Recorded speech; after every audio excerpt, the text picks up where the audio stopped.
El Aberri Eguna de 1975 se convoca en Guernica. La víspera, ETA mata en San Sebastián a un conocido policía.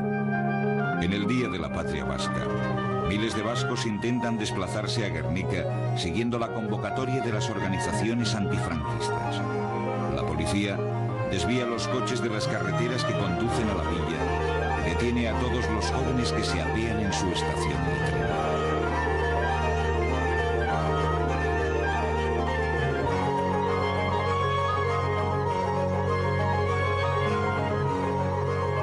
Los enfrentamientos y bajas entre activistas de ETA y la policía franquista se suceden. En este estado de cosas, el 25 de abril, el gobierno español declara el estado de excepción en las provincias de Vizcaya y Guipúzcoa, suspendiéndose así las pocas garantías ciudadanas. El aperturismo del régimen era solo un espejismo. Al mismo tiempo, se declaran materia reservada todas las informaciones que se refieren a este asunto. Es decir, los medios de comunicación no podían informar. De ahí la escasez de fuentes de la época. Desde el día siguiente a la declaración del estado de excepción y hasta el 15 de mayo, los miembros de los tres cuerpos de la seguridad del Estado, la Guardia Civil, la Brigada Político-Social y la Policía Armada, llevan a cabo una intensa e indiscriminada represión. Más de 1000 personas son detenidas en comisarías y cuartelillos. Grupos de policías, uniformados o de paisano, pasean por las calles deteniendo a cuadrillas enteras de jóvenes e insultando a los transeúntes. Grupos bautizados por Arias Navarro como incontrolados. Amnistía Internacional denunció que la tortura es sistemática en este estado de excepción. Uno de los casos más crueles fue el del entonces sacerdote Tasio Erquicia. Maiatzaren 10ean, jaia zen, goizeko 9:00 etorri ziren 12 bat polizi, gu bizi ginen tokira, Santutxu auzoan, 3 gazte bizi ginen elkarrekin, eta 3 detenitu gintuzten betiko basakeriaek. Eraman gintuzten Indautxuko komisaldegira, eta justo Indautxuko komisaldegian gorpua zen aurreko egunean eta politiko-militarrak hildako polizi bat. Beraz, egoera oso egon ezin handia eta oso nervioso zeuden poliziak. Eta hain zuzen ere, hiletak bukatu ondoren, hasi ziren gure interrogatoriotan, eta esan behar dut, nerekin hasi zela arratsaldeko 3:00, eta benetan pizti batzuk izan zirela nire aurrian, erabili zituztela era guztietako tortura motak, ostikoka erabili ninduten, lurrean pelota bat izango baniz bezala, 20 bat polizik, hilera bat eginaz, eta beraien botakein ostikoka, gorputzaren alde guztietan. Gero makildu ninduten izugarri, bastoi lodi bat, nire gorputz morean jota apurtu zuten, eta utzi ninduten benetan erraustuta. Goizean, 4 inguruan lehenengo aldiz mareatu nintzen, konturatu nintzen odola botatzen nuela, batez ere betik, eta odol ustutzen hasi nintzenean, goizeko 6:00 ja konektorik gabe eraman dituten ospitalera. Ospitalean gero esan zidatenez, jaia arnasarik ez neukan, arnasa galdua neukan, eta bertan egon nintzen 3 hilabete. 22 aldiz eraman behar izan ninduten gultzurren artifizialara, eta egon nintzen 3 aldiz, ez bakarrik hil zorian, baizik 3 aldiz hiltzat jo ninduten, eta kalera notizia gisa irten zuen hilda nengoela. El régimen pasa a la ofensiva contra los refugiados vascos en el País Vasco continental, en territorio del Estado francés. El subsecretario de Gobernación había afirmado en Bilbao que había que ir a buscar a esos criminales allá donde se refugiaban. El procurador García Ibáñez había declarado en Cortes que era necesario proceder diente por diente, ojo por ojo, hasta el total exterminio y aniquilamiento de estas organizaciones criminales y terroristas.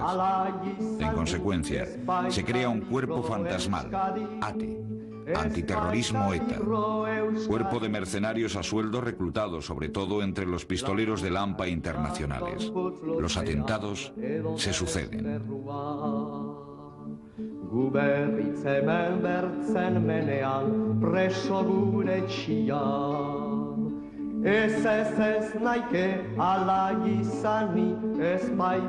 Durante el estado de excepción, la actuación de Chivatos había hecho posible muchas detenciones y torturas de vascos a manos de la policía.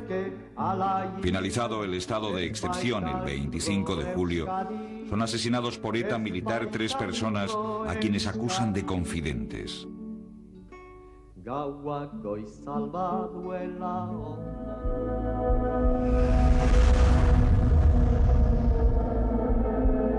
A finales de julio, un confidente de la policía infiltrado en ETA político-militar, Miguel Lejarza, el Lobo, el primero en su historia, hace posible las detenciones en Madrid y Barcelona de 2 comandos.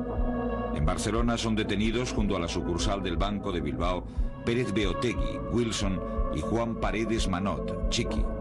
En Madrid caen heridos Félix Eguía, Papi, y José María Lara Fernández, y muere Jesús Mújica Ayestarán.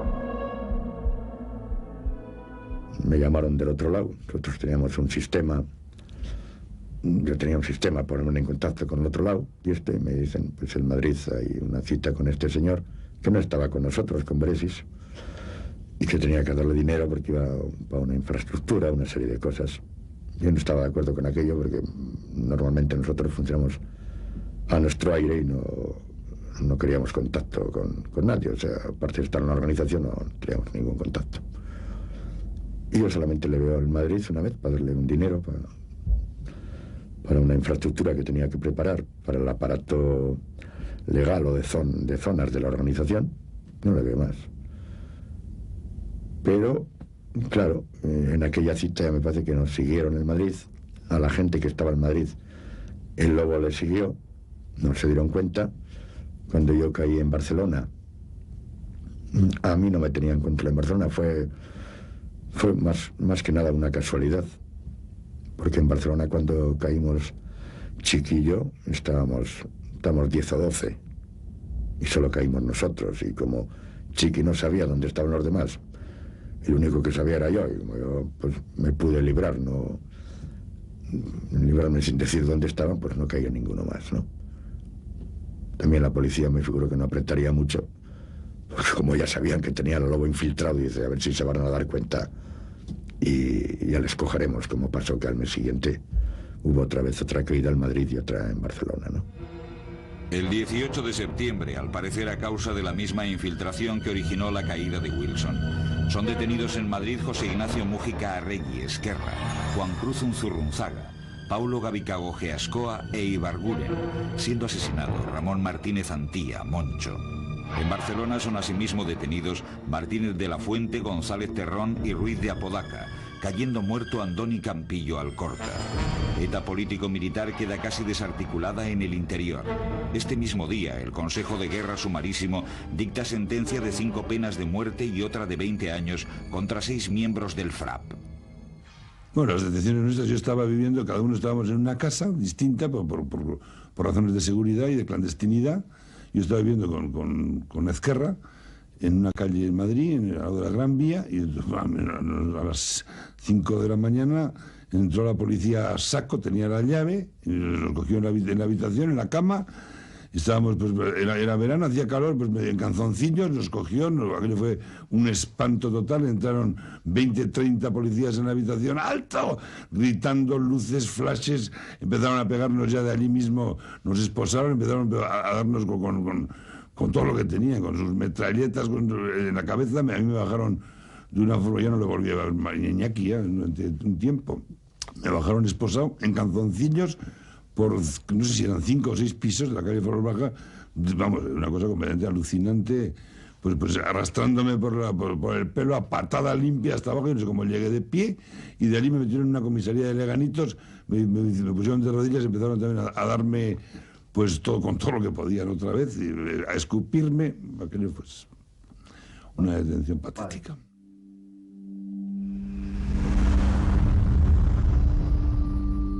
En agosto, el régimen prepara el Consejo de Guerra contra 2 militantes de ETA político-militar, Juan Antonio Garmendia, conocido por Tupa, y Ángel Otaegui, acusados de haber dado muerte a un guardia civil. El régimen, consciente de que van a producirse fuertes movilizaciones populares y de que este proceso va a crear profundas convulsiones no solo en Euskadi, sino en el resto del Estado y en el mundo, con el pretexto de favorecer la lucha antiterrorista, promulga el 26 de agosto un decreto que afecta a las organizaciones comunistas, anarquistas y separatistas. Poder luchar con la mayor eficacia y en defensa de toda la sociedad española contra esta monstruosa forma de criminalidad que es el terrorismo.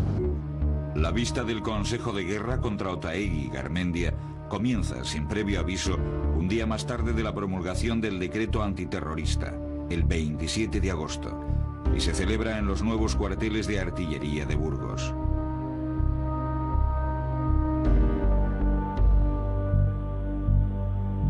Garmendia, detenido en septiembre de 1974, después de recibir un tiro en la nuca, había quedado disminuido mentalmente. Otaegui, obrero y antiguo arrantzale, es acusado junto con su compañero de la muerte de un guardia civil.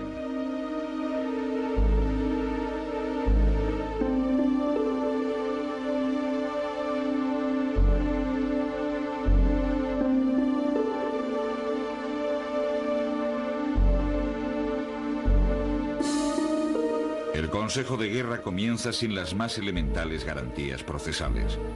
El tribunal, que no dispone de pruebas y que ha rechazado la comparecencia de casi todos los testigos, liquida el juicio en 5 horas. La condena es a muerte.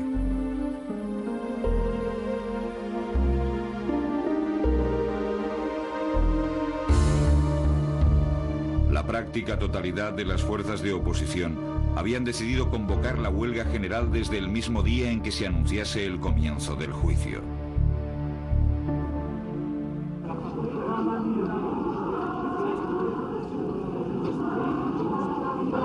En el País Vasco continental, el movimiento es fuerte y no se libra él tampoco de la represión.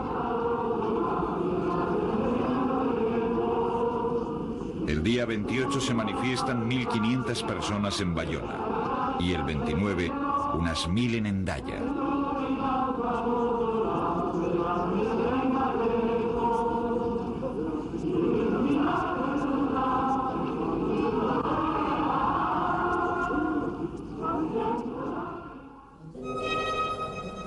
Los días 11 y 12 de septiembre se reúne el Consejo de Ministros.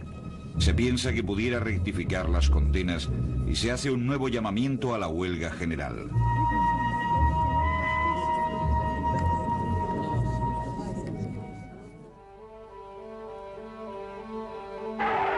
En numerosas ciudades extranjeras se elevan protestas contra este juicio y contra el celebrado contra militantes del FRAP el 12 de septiembre acusados de haber dado muerte a un agente de policía, así como contra la falta absoluta de garantías procesales en ambos casos.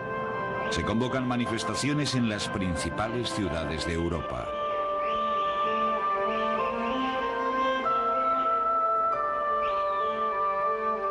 El 19 de septiembre se abre en Barcelona el Consejo de Guerra contra Juan Paredes Manot, Chiqui, acusado de haber matado a un policía armada. La biografía de Chiqui sirve a ETA para presentarlo como modelo de la integración del emigrante en la lucha nacionalista. Chiqui nace en Villanueva de la Serena, Badajoz, en 1954. Y su padre emigra a Euskadi, a la población guipuzcoana de Zarauz en 1963, cuando él tiene 9 años de edad. Con 14 años comienza a trabajar en un pequeño taller mecánico. A los 16 años empieza la práctica del montañismo junto con otros jóvenes compañeros. En aquellos días se integra en Egi Batasuna y luego, en 1972, en ETA.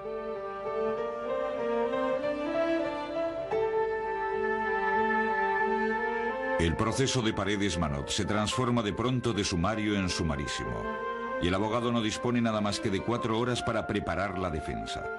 Chiqui es condenado a muerte. De las 11 condenas de muerte que esperan la ratificación del caudillo, este indulta el 26 de septiembre a 6 de los condenados y confirma la pena de muerte de 5 de ellos, Chiqui y Otaegui entre los vascos y los militantes del FRAP, Baena, García Sanz y Sánchez Bravo. De la pena capital impuesta a Ángel Otaegui Echeverría, José Humberto Francisco Baena Alonso, Ramón García Sanz, José Luis Sánchez Bravo Soyas y Juan Paredes Manotas.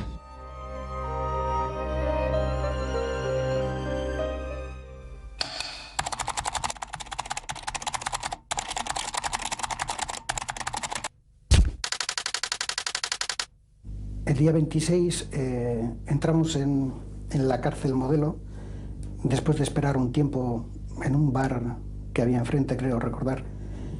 Y bueno, después de los clásicos registros y incordiarte un poco y todo esto, pues entré en un local bastante grande, con unos locutorios, y allí estuve esperando para ver a mi hermano, para ver a John.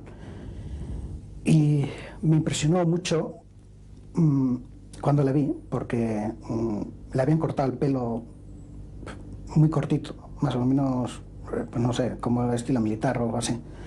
Y le traían entre uno o dos policías, y él venía muy risueño, muy tranquilo. No sé, no parecía...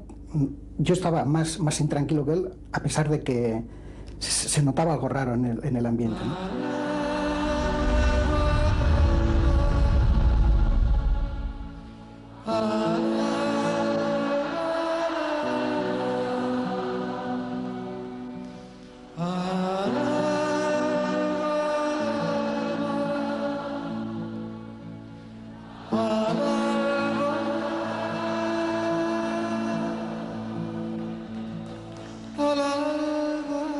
Nos llevaron hacia Sardañola. Cuando salimos de la cárcel pusieron un montón de policías en los costados, eso no se me olvida, y fusil con fusil, unos contra otros, y nos pasearon por toda Barcelona hasta Sardañola.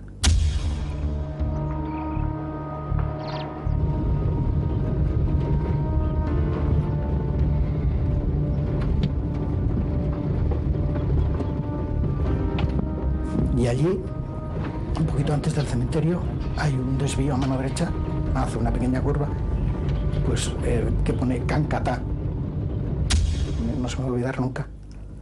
Ahí le metieron a él primero y luego a nosotros. Le subieron por una cuesta unos 30 metros o 40, no sé cuánto tenía, y al final pues cogieron y hicieron un pequeño, no sé, quitaron hierbas o algo así, ¿no? Porque parece que eso era terreno militar. Y cerca de un árbol, pues allí lo prepararon. Entonces yo ya empecé a subir detrás de Marc y estos, y bueno, cuando iba subiendo me vino alguien a decirme a registrarme.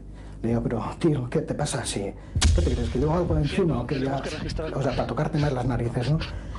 Y total, que le dijeron que me dejara en paz. Vamos. Subí para arriba y ya estaban los guardias puestos de espaldas, ¿no? Y a John le habían puesto, no sé, unos 6 metros. Bueno, 6 metros o 7, no sé cuántos serían, muy poco desde luego. Le habían puesto a una especie de trípode de hierro.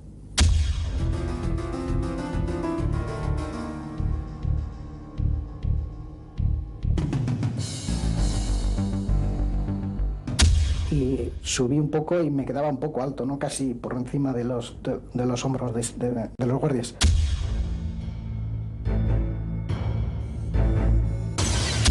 Y me acuerdo que él, cuando me vio, le entró una sonrisa, joder, le entró una cosa... Joder, después de tantos años. Me vio y no pude decir nada. ¿Qué le iba a decir? Le levanté la mano.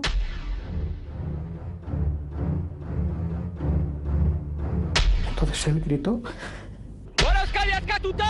¡Preparen! ¡A Berrialaín! ¡Apunten! ¡Goroskoi socialista! ¡Fuego!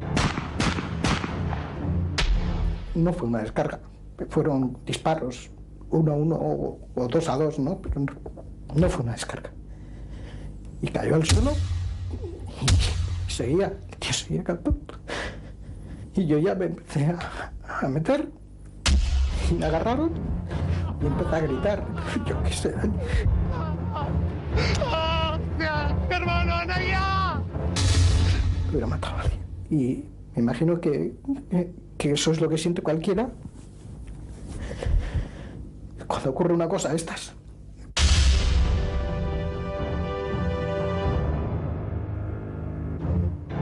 Luego fue un militar, le pegó el tiro de gracia y ya a mí me quitaron de allí. ¡Hermano, no ya!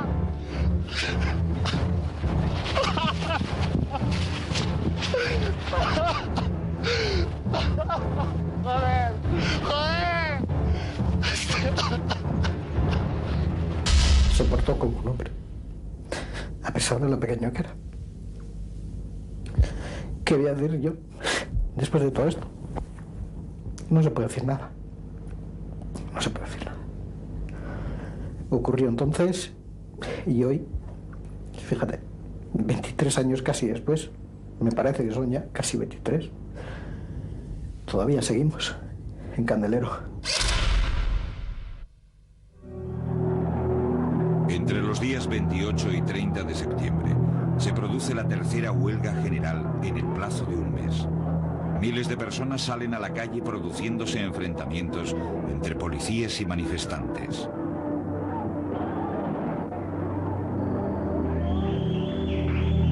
La repulsa internacional es la más violenta que se conoce en Europa en los últimos años. La embajada española en Lisboa es incendiada ante la pasividad de las fuerzas del orden. La embajada de París debe ser defendida por un impresionante despliegue policial.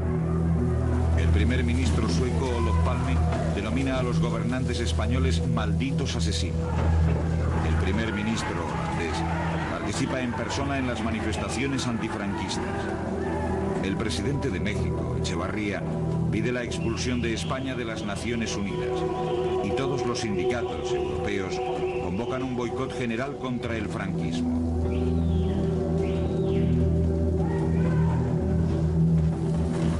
En la televisión y la prensa españolas se desata una campaña xenófoba sin precedentes. Se insiste hasta la saciedad en que si nos atacan es porque nos tienen envidia. Y en los órganos de prensa se llega a calificar a algunos estadistas europeos de homosexuales.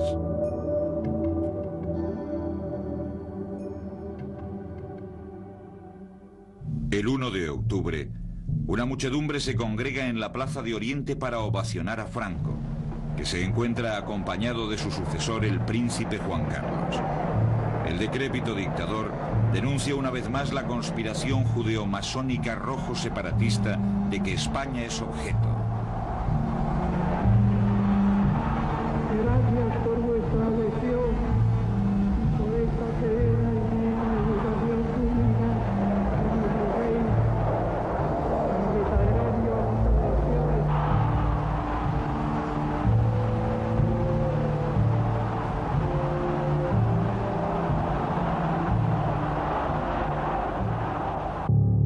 La matanza del 27 de septiembre no frena el derramamiento de sangre.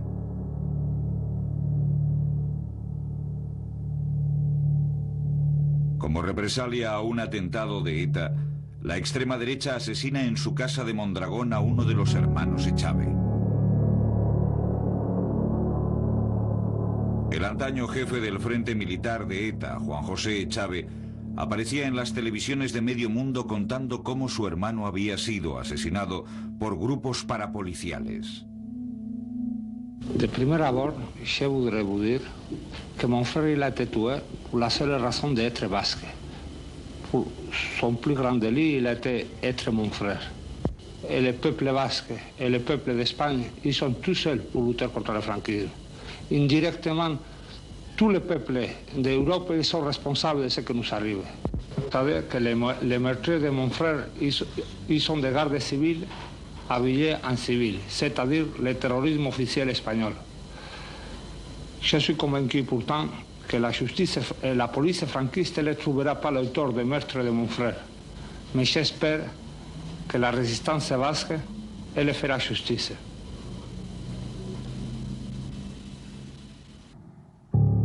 La tensión hace que las autoridades francesas refuercen sus medidas de seguridad en la frontera para evitar acciones de ambos bandos.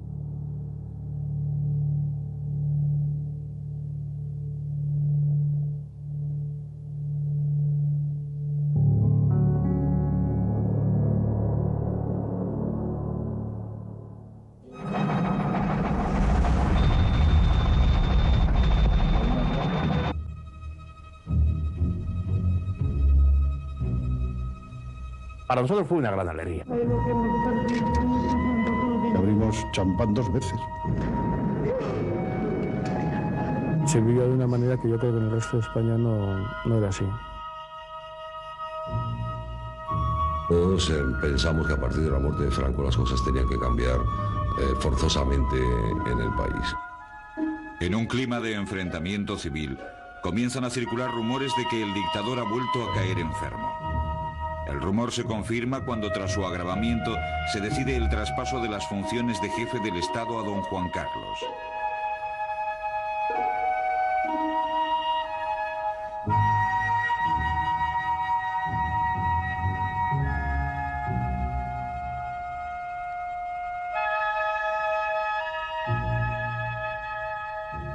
El 20 de octubre se da a conocer la noticia de que Franco se haya aquejado de una afección gripal desde el pasado jueves día 16, de la que se dice evoluciona satisfactoriamente. La gripe no le impide asistir a la reunión del Consejo de Ministros que se celebra el día 17. Pocos días después, el 30 de octubre, el príncipe Juan Carlos, al persistir la gravedad de la enfermedad del dictador, asume de manera interina y de acuerdo con la ley orgánica la jefatura del Estado. Comienza así la larga agonía de Franco.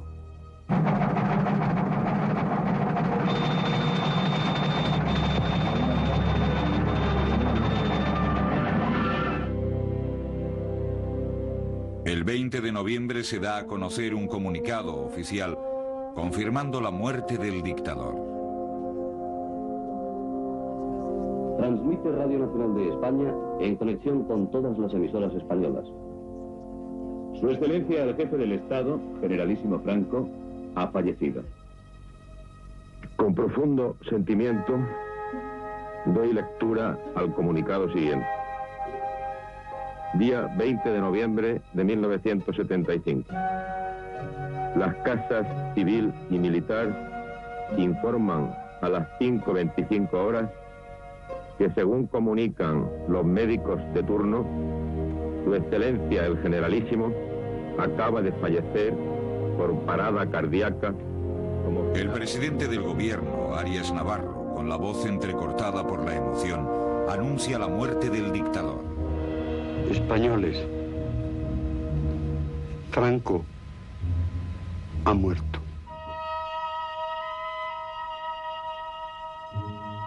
El júbilo es por supuesto grande en el Estado español y en Euskadi, pero la muerte del dictador se celebra en el recogimiento de los hogares y todo lo más en los bares frecuentados por las cuadrillas.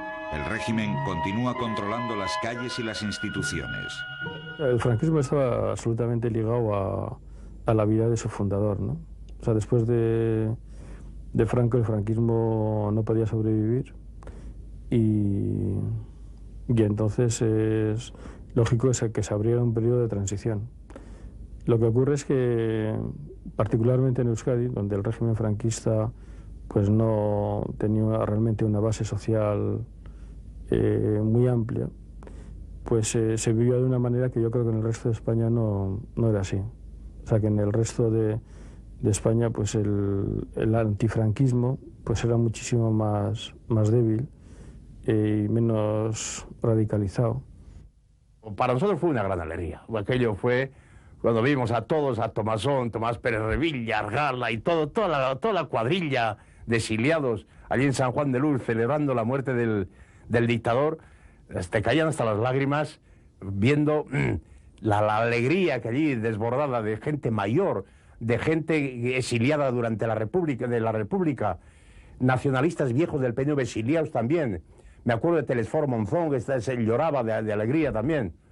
Bueno, no por celebrar la muerte, porque eso no se puede celebrar, sino por celebrar la desaparición del gran dictador, del gran asesino de este siglo, ¿no?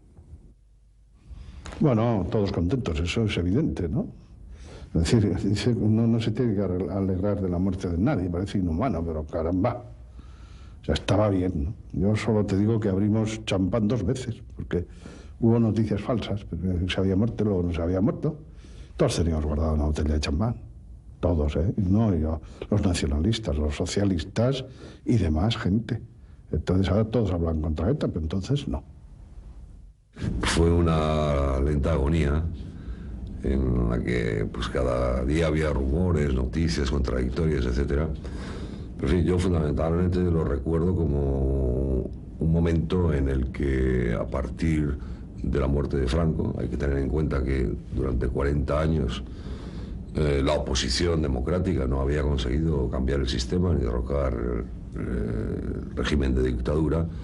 Yo creo que fue un momento en que todos pensamos que a partir de la muerte de Franco las cosas tenían que cambiar forzosamente en el país, que sería un proceso complicado, que los sectores del antiguo régimen que estaban alrededor de Franco iban a tratar de perpetuar el sistema, pero que ya no había condiciones ni desde el punto de vista europeo ni de las movilizaciones que se estaban produciendo en el país, más la crisis que se vivía de deterioro de los últimos años del franquismo, que íbamos a caminar hacia un régimen de libertades democráticas, que es lo que añorábamos todos en aquella época. El 22 de noviembre, cuando el cuerpo de Franco todavía está expuesto en el Palacio de Oriente, ante el que desfilan multitud de nostálgicos y curiosos, Juan Carlos jura en el Palacio de las Cortes como rey de España. El presidente de las Cortes franquistas, Alejandro Rodríguez de Valcárcel, es el encargado de tomar juramento al nuevo rey. El príncipe don Juan Carlos de Borbón y Borbón prestará juramento y será proclamado rey por las Cortes españolas.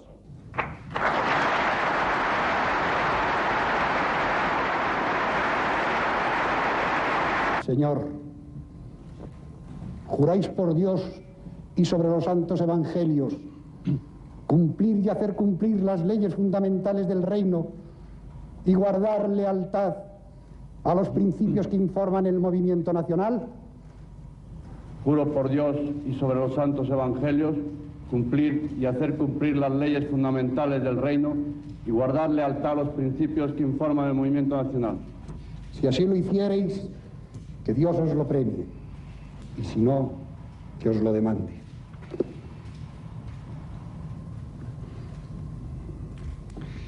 En nombre de las Cortes españolas y del Consejo del Reino, manifestamos a la nación española que queda proclamado rey de España don Juan Carlos de Borbón y Borbón, que reinará con el nombre de Juan Carlos I. Señores procuradores, señores consejeros, desde la emoción en el recuerdo a Franco, ¡viva el rey! ¡Viva! ¡Viva España! ¡Viva!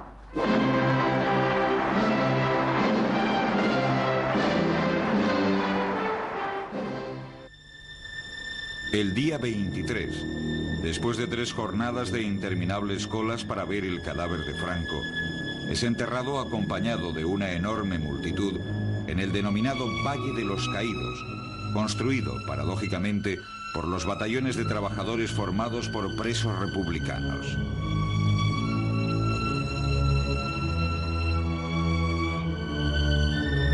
La tumba que alberga el cadáver embalsamado de Franco está forrada de hormigón armado y de plomo.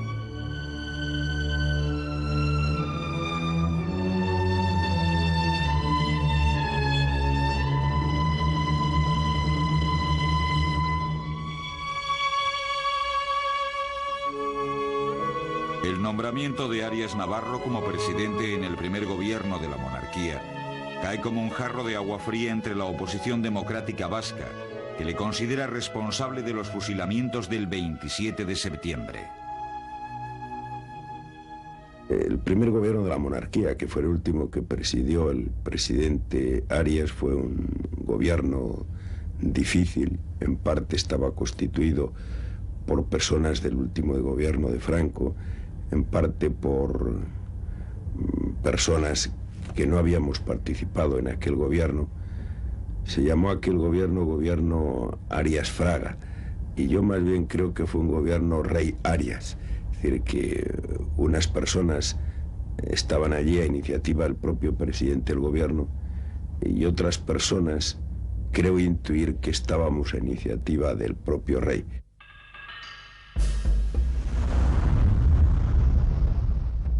Los partidos comienzan a salir a la luz.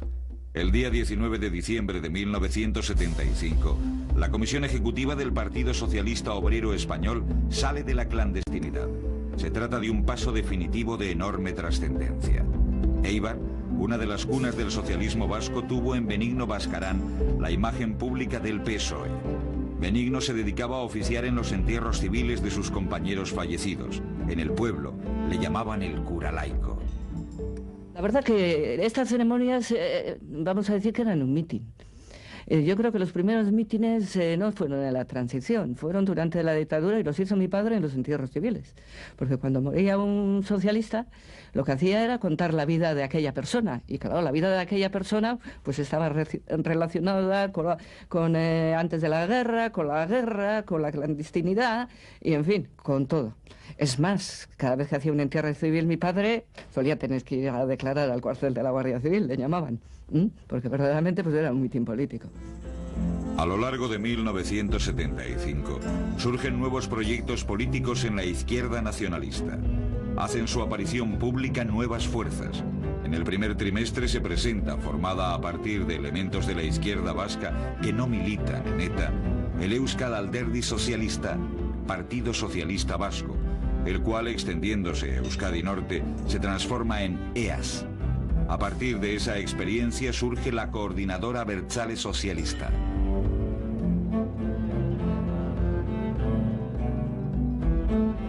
Aparecen otras iniciativas unitarias con participación de partidos nacionalistas y no nacionalistas. La más importante entre estas últimas, la Asamblea Democrática de Euskadi. La Asamblea Democrática de Euskadi se constituye alrededor del Partido Comunista de Euskadi, de comisiones obreras, del Partido Socialista Popular, el partido que lideraba en España Tierno Galván, de algunos otros grupos menores, el PTE. En algún momento llegó a estar el Partido Carlista, pero al final no estuvo en su constitución. Y después de un núcleo, quizás no excesivamente numeroso, pero sí bastante significativo, de personalidades de la cultura, de independientes, profesionales, que después muchos de ellos se difuminaron por todo el espectro político vasco. Yo creo que la gran virtud de la Asamblea Democrática fue esa audacia. No hay que olvidarse de que 2 meses después de la muerte del dictador era capaz de presentarse públicamente en un acto en Guernica el 28 de diciembre del 75, reclamando a pecho descubierto la libertad, la amnistía y el Estatuto de Autonomía para Euskadi. Tras la muerte de Franco, va a ser la amnistía lo que moviliza a la sociedad vasca. A pesar de que hasta el 6 de diciembre la Audiencia Provincial de Bilbao tramita casi 800 indultos, no se considera que aquello sea la amnistía pedida y deseada.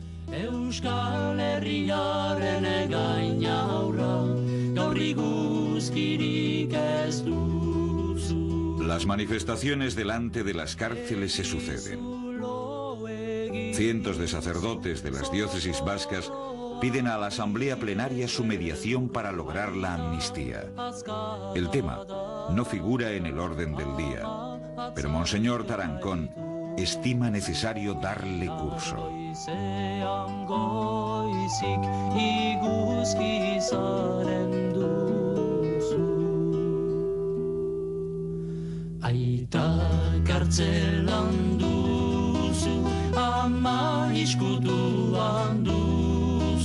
Euskal Herriaren gaina aurra, gaur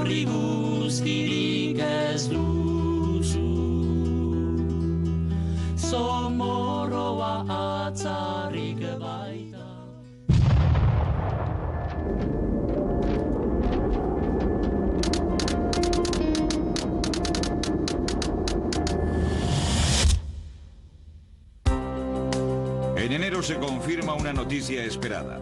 José Manuel Ibar, Urtain, era suspendido definitivamente para la práctica del boxeo.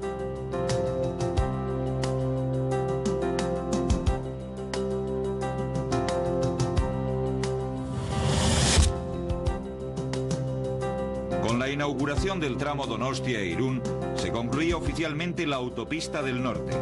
Iba a convertirse en una vía rápida hacia Europa al poder enlazar con las autopistas francesas a través de Euskadi continental.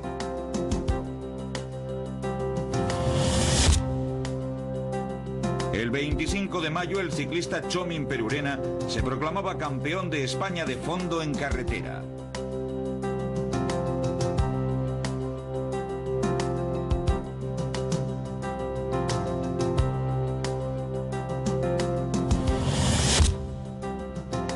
En la clausura del Festival de Cine de San Sebastián se impone el lazo de Isabel la Católica a la operadora Carmen Urquía. La de 1975 fue una edición cargada de incidentes dado el clima político que se vivía.